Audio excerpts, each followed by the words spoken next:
સુરત શહેર અને જિલ્લામાં વિવર્ષ ફરી એક વખત મુશ્કેલીમાં છે। અસામાજિક તત્વોએ ઉડિયા ભાષામાં ધમકી ભરેલા પોસ્ટરો છાપી અને કારીગરોને ધમકાવતા હોવાના સીસીટીવી ફૂટેજ સામે આવ્યા છે। સુરત શહેર અને જિલ્લાના વિવર્ષ ફરી એક વખત દહેશતમાં આવી ગયા છે। દર વર્ષની જેમ આ વર્ષે પણ દિવાળી વેકેશન પૂરું થતાં જ વિવિંગ ઉદ્યોગ પર અસામાજિક તત્વોની નજર પડી છે, જેના કારણે અનેક યુનિટોને બળજબરીથી બંધ કરાવવાનો પ્રયાસ કરવામાં આવ્યો છે। આ અસામાજિક તત્વો પોતાનું વર્ચસ્વ અને ધાક જમાવવા માટે સોશિયલ મીડિયા પર ધમકીભર્યા પોસ્ટરો વાયરલ કરી રહ્યા છે। સૌથી ગંભીર બાબત એ છે કે જ્યાં સૌથી વધુ ઓરિસ્સાના કારીગરો કામ કરે છે, આ વિસ્તારોમાં ઓડિયા ભાષામાં મર્ડરની ધમકીઓ આપવામાં આવી રહી છે। હાલમાં સુરત સાયણ ઓલપાડ રોડ પર આવેલી રાધે ઇન્ડસ્ટ્રીઝ, ભૂમિ ઇન્ડસ્ટ્રીઝ અને એસએલ ઇન્ડસ્ટ્રીઝ સહિત 25 થી 30 જેટલા યુનિટોને આ અસામાજિક તત્વોએ બાનમાં લીધા છે।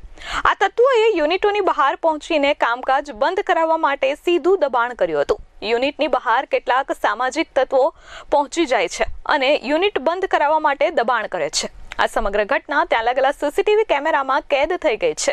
એસોસિએશને તમામ સીસીટીવી ફૂટેજ પુરાવા તરીકે પોલીસને આપ્યા છે અને ગુજરાતના નાયબ મુખ્યમંત્રી અને ગૃહ રાજ્યમંત્રી હર્ષ સંઘવીને પણ આ મામલે રજૂઆત કરવામાં આવશે તેવું એસોસિએશને જણાવ્યું છે। કાયમી ધોરણે આ સમસ્યાનો નિકાલ કરી શકાય અને કામદારો ભયમુક્ત વાતાવરણમાં કામ કરી શકે તેવું વાતાવરણ ઊભું કરવાનો પ્રયાસ કરવામાં આવશે।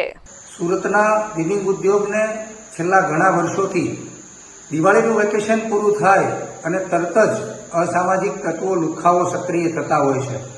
સુરતના વિવિંગ ઉદ્યોગને બાનમાં લેવાનું કામ જે લુખ્ખાઓ કરે છે, એ લુખ્ખાઓને કાયમી માટે આ પ્રશ્ન હલ કરવા માટે અમે પોલીસ તંત્ર પાસે મદદ માંગી છે અને આવતીકાલે હર્ષભાઈ સંઘવી જે રાજ્યના ગૃહમંત્રી છે, સાથે સાથે રાજ્યના ઉપમુખ્યમંત્રી છે, ત્યારે એમને પણ અમે આવતીકાલે રજૂઆત કરવાના છીએ કે સાહેબ, આ દર વર્ષે જે લુખ્ખાઓ આખી ઇન્ડસ્ટ્રીઝને બાનમાં લે છે, જે લુખ્ખાઓ જે કામદારોને કામ કરવું છે ને રોકવાનો પ્રયાસ કરે છે, જે લુખ્ખાઓ માત્ર હાથ પગ ભાંગી નાખવાનું નહીં, પરંતુ જો કામ પર જશો તો તમારું મર્ડર કરી દેવામાં આવશે, મારી નાખવાનું આવશે, એવા પોસ્ટરો સોશિયલ મીડિયામાં અને વિવિધ જગ્યાઓ લગાવવાનું જે કામ કરી રહ્યા છે, આવા લુખ્ખાઓને, જે લુખ્ખાઓ કારખાનામાં જઈ અને કારખાનાઓ પાવર લૂમ્સની ફેક્ટરીઓ જે બંધ કરવાનું કામ કરી રહ્યા છે, આવા લુખ્ખાઓને કાયમી માટે ડામવામાં આવે ને એને પકડીને એની બરાબર સરભરા કરવામાં આવે। Bureau report S24 news, Surat.